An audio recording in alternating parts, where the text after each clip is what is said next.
Beh, il lavoro è sicuramente il tema centrale, il tema che più preoccupa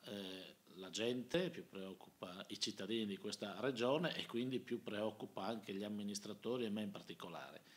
Di lavoro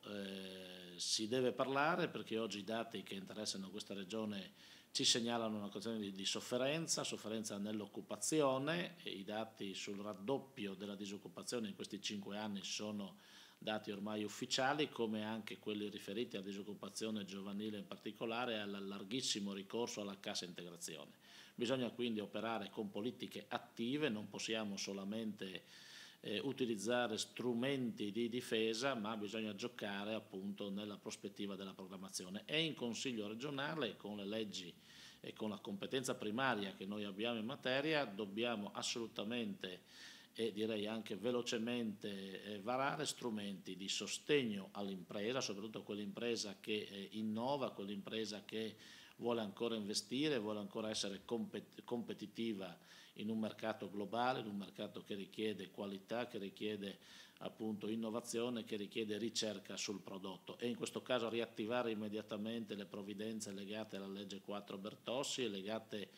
di fatto a quegli incentivi che sono propri sulla progettualità delle imprese e sul concorso agli investimenti che le imprese fanno per aggiornarsi e per resistere appunto su un mercato che vede soprattutto nell'esportazione e nel confronto, quindi nell'internazionalizzazione del proprio sistema, la possibilità di resistere, anzi di crescere. E poi a questo punto collegato quindi il problema dell'occupazione. Dicevo, non possiamo solamente immaginare iniziative tese a confermare un'occupazione che non ha prospettiva. Parlo soprattutto degli strumenti della cassa integrazione e cassa integrazione in deroga, sono sicuramente importanti per risolvere emergenze sociali, ma ad essi vanno accompagnati quei processi di formazione continua, quei processi di aggiornamento